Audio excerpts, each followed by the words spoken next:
Did you see that? That was like fun. My feet were like above your head on that one. Andy Mack is finally back with the second half of season 3 and sadly the final episodes of the show. So let's break down episodes 14 and 15 and find out just what happened.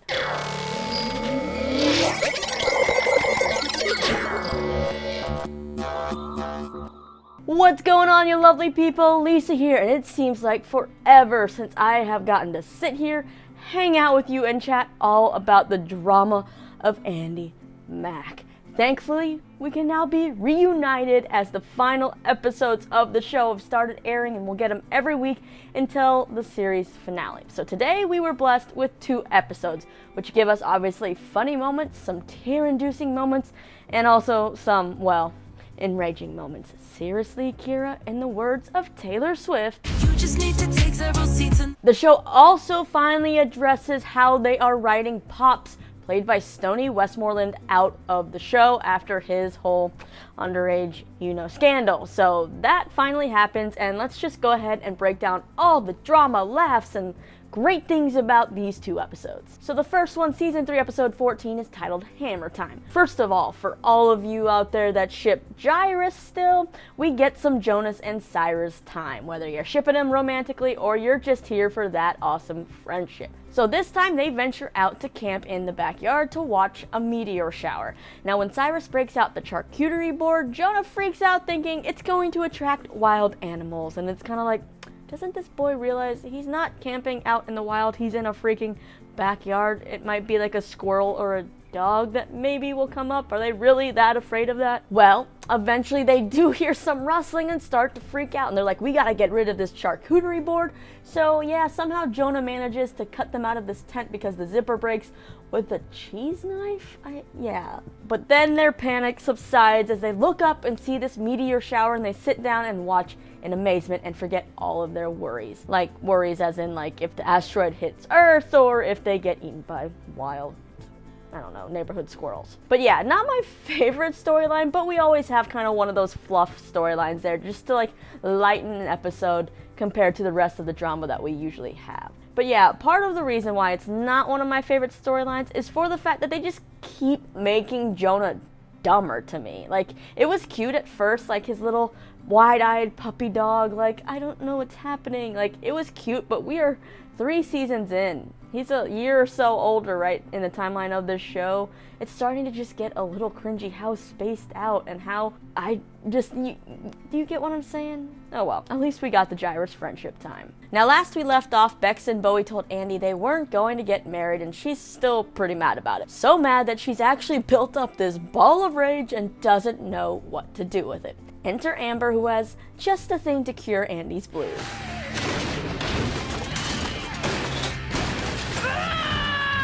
Yep, Amber takes Andy to the Rage Cage, which is basically a rage room, and if you don't know what one of those is, they actually do exist. It's where you go pay a certain amount of money, you get a room, and you get to get your aggression out by breaking stuff. Yeah, I've always actually wanted to go to one of these, so I'm actually really super jealous they did this in the show. Ultimately, it helps Andy relieve her frustration, at least for a little bit, until she gets home and has to straight up lie to Cece's face via FaceTime about the wedding. And it's really eating away at Andy because you can just see Cece being so excited about things she's finding for the wedding that they could do.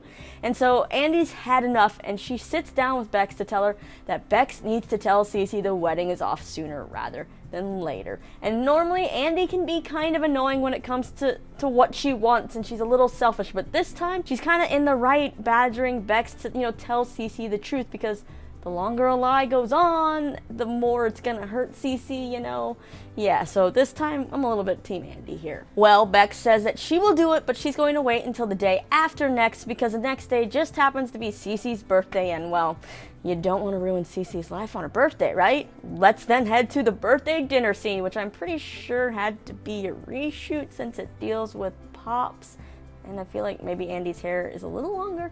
But that's besides the point. We learn here that the way that they wrote Pops out was that Pops has decided to go back to India because he had been feeling lost since he had returned, and he didn't want to say goodbye to the kids because he thought they'd talk him out of it. So yeah, Cece does tell the kids though that they'll hear from Pops later, but yeah, it's like, bye-bye, Pops, it's okay. Then at dinner, it becomes increasingly more awkward as Cece tells them how she found the perfect venue for the wedding, and you can tell that Cece has come a long way because she's actually picking things that fit Bex and Bowie's personality instead of making this wedding, you know, all about Cece's taste. Cece has picked an alpaca farm of all things for their wedding, and I think that Bex and Bowie should go get married at that alpaca farm, but that's just me. Basically, though, Cece's enthusiasm finally drives Bex into, you know, telling Cece the truth. And as expected, Cece's birthday is derailed, ruined, and she even ruins her birthday cake. So that's how you know how bad it is. Like, don't mess with the cake. Well, after Cece storms out of the birthday party, Andi later realizes Cece must be furious, must be feeling the way that she felt at the beginning of this episode. So Andi takes Cece to the rage cage, and let's just say Cece may have found a new hobby. I found my church! Do they sell memberships here? Or maybe a frequent rager card? Then on the way out of the place, Andi actually notices Amber in another cage, and she is upset, crying over Jonah. Now at first I actually thought Amber would be upset about her parents because she kind of made a little sly slip-in mention near the beginning of the episode about how her parents are still married but definitely are not happy, and we know she's had some family troubles, but nope, this time she's getting her rage out over boy troubles. Now it seems like Jonah is, well, still an emotionless robot, but an adorable one, I guess, but he just doesn't text or call Amber first, and he's not putting any effort into this relationship, and he can only really seem to send a range of 6 emojis. So Amber's all worried that he doesn't like her, she's not feeling good about herself, because she really likes him, but Andi, she sums it up best. Maybe that's all he's capable of. If you're this unhappy, why don't you break up with him? I can't, because I think I'm in love with him. Now the thing with Amber, what I kind of don't like is she does have some really deep, important issues to tackle with her family life and all this, but they keep making her have these little quips, and then it's just kind of looked at by the others like, what did you just say? And it's like swept away like It's the that. opposite in my house. My parents are still married, but they're barely together. Anywho. Of all characters, I wish Amber would have a little bit more screen time to have some development. Now, the last plotline of this first episode deals with Marty and Buffy. So they're hanging out again, and Marty is training for a marathon that's the next weekend. And once Buffy hears about it, competition mode takes over, and Buffy gets cocky, saying she could beat Marty in this marathon. And she plans to outrun him. Not in a marathon like a year from now, because if you know marathons, you have to really build your body up and train for these. He even, you know, tries to warn her that, you know, this is gonna be dangerous, but yeah, Buffy doesn't listen. So when they get to the starting line of this marathon, they each decide they're going to run their own race and aren't going to keep track of each other because, well, this isn't a race. Now, Marty, he actually has to hit a certain time qualification for his next goal to qualify for kind of the next step. So they're off and running, and Buffy pulls into the lead, but the thing is she's overexerting herself too much right out the gate, and she's worn herself out and almost passes out in Marty's arms. Now, he wants to go take her to the doctor, but she pushes him away and tells him to finish this race and not to be a martyr. So basically, it's her way of saying, no, Marty, you said we're running our own races. You have to go finish this race in, you know, a certain time because this is important to you. Don't worry about me. So she pushes Marty away. He's very upset and ends up running off to go finish the race. But he actually doesn't leave her. He comes back and calls Buffy out for white fanging him. The boy has to send the wolf away, but the wolf doesn't want to leave, so the boy throws rocks at him to make him go. I guess I should count myself lucky there weren't any rocks around. So yeah, Marty has sacrificed his, you know, time that he had to make in order to make sure his friend was okay, because her health ultimately was more important to him in this situation. And so he decides he wants to cross the finish line with her, picks her up, helps her get there about 7 hours later, and ends up piggybacking her over the finish line. And then we see something we never thought we'd see, probably. Buffy being happy about getting just a participation medal. Yeah. We also see Buffy do something else we never thought she'd do, say thank you to Marty. She doesn't really, you know, admit that she was kind of wrong in the whole situation, but she does thank him, so I guess it's like baby steps. But then ultimately it seemed like they were going to lean in for a kiss, but that doesn't happen because we need to remember that Marty does have a girlfriend, even though we haven't seen her yet. We have to believe that what he said is true.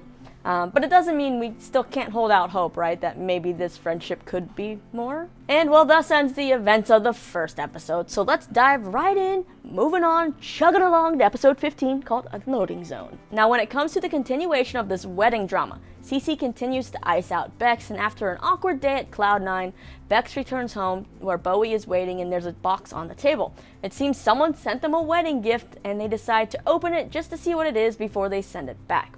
Well, they open it, find out it's actually from Cece with a really sweet note, and inside is probably the most thoughtful gift ever. And yes, I'll admit that this is the scene that actually got me emotional out of both of these episodes. This gift is a snow globe that has a recreation, handcrafted, of the moment Bowie proposed to Bex, and it just shows Bex how much Cece cares about them, approves of this, how much this wedding means to her, and just everything. It's such a thoughtful gift, and Cece must have ordered this such a long time ago. So Bex is now overcome with emotion and is like, how on earth do I thank my mom? How do I say I'm sorry? And she takes out stationery that Cece got her, starts writing a bunch of notes, rips them up because she can't find the words, and she eventually decides, you gotta say this stuff face to face. So she goes to talk to Cece and gives her the envelope of ripped up cards and says that she's sorry, she loves how far they've come with their relationship, and asks how long it's gonna take for Cece to forgive her. And well, Bex kind of gets an answer she doesn't want, which Cece says as much time as it takes. But you know what? This is a real deep cut here, so I don't blame Cece for being hurt, even though the other side of that is this wasn't her wedding. She should just kind of want her kids to be happy, right? So I'm torn on this debate, but at least we got a baby step in the right direction towards, resolution and making amends with this relationship. Now for our highly anticipated or dreaded TJ, Cyrus, Kira drama. So TJ and Kira have been hanging out a lot, and Cyrus fills Buffy in on the situation, and they're watching TJ and Kira play basketball and looking super flirty. So Cyrus is like, TJ looks happy.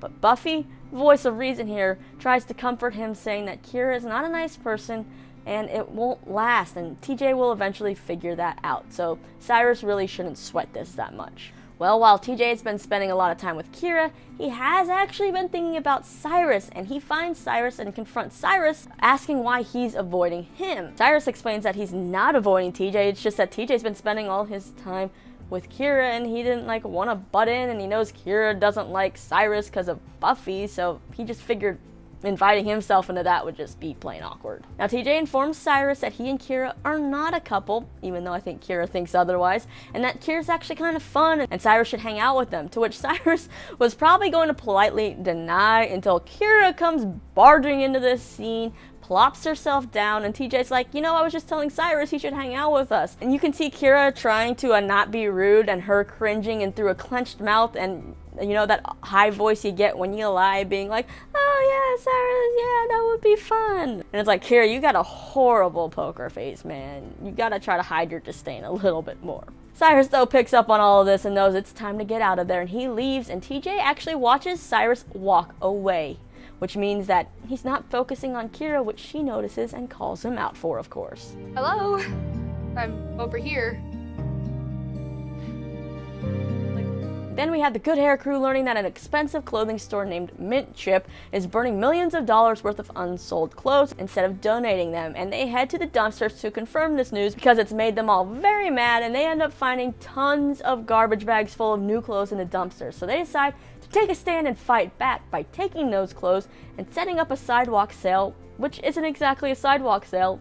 It's a sidewalk free-for-all giveaway, because everything is free and you can bet it's a hit. When you're getting $300 clothes for free, you can bet that you'll sell a lot or give away a lot. There, Cyrus ends up finding a shirt that he thinks would be perfect for TJ, which is just super cute, and we see Cyrus go through this adorable, oh, should I text him, should I not, is a gift too much, all of this back and forth where you overthink every little move, and Buffy's just kind of standing there listening, laughing, and just being supportive, telling Cyrus, stop overthinking, and just give TJ this shirt. And it's so nice to see the progression of Buffy when it comes to TJ and Cyrus, and how she's become kind of like that champion for this friendship and possibly relationship. Anyway, Cyrus asks TJ to come to the sale, but TJ texts back saying he's in the park, which Cyrus takes as, oh, he wants me to come to the park. So Cyrus heads to the park, but unfortunately TJ's not alone there. TJ's with Kira, and instead of feeding the ducks, she decides she wants to swing on the swing set, to which TJ's like, nah, I'm too old for that. And he refuses until, of course, just like the Buffy-Marty situation dynamic, a challenge is set of, I can swing higher and faster and jump farther than you. So, of course, TJ gets on the swings, and they start swinging, and they start laughing and having a good time. And that is the moment that our little muffin Cyrus walks up and just, oh, you can feel his heart being crushed in this moment. Did you see that? That was like fun. Like you were like above your head on that one. Okay, that's a lie because you definitely. And it's like, how dare you, Kira? This swing set is TJ and Cyrus's like sacred space special activity, because we all know, this is where they kind of really connected that first time, and TJ opened up, and Kira just hated it so much, and we just have to watch Cyrus go sulking off heartbroken and return to the sale where he's like, I'm not giving this shirt to TJ, and instead he just gives it to Jonah. And of course, Cyrus puts on his little brave face and tells Buffy that he's fine and thinks TJ and Kira are good for each other. But even Buffy's not really buying that. We're not all buying that. We can feel the heartbreak through the screen, and I think we all at this moment just wanted to reach through and comfort this kid, because young love, first real crushes. I guess Jonah was his first crush, but you know what I mean, like first intense real crushes. Those are heartbreaking. But don't worry, there's still more drama ahead. The sidewalk sale, which like I said isn't really a sale though, is going so well, and Andy thinks it's kind of funny that no one from Mint Chip ever showed up, because this isn't that big of a town. And that's when young, naive, clueless Jonah is just like, oh no, someone did stop by, and I told them everything about how we pulled it off, and they all stared at him like, you freaking idiot. And Jonah's just like, oh, what? I shouldn't have done that? Oh man, someone really needs to sit this boy down. And at that time, they're all now freaking out because a cop shows up, and well, Bex ends up getting a call, and we see the Good Hair crew behind bars.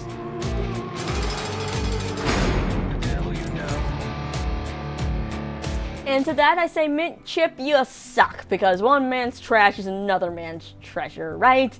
Like, they threw those clothes away. I'd say if the kids were actually selling them for a profit, maybe they should really be in trouble. But since they donated a lot of them, they gave the rest out for free. They're kids.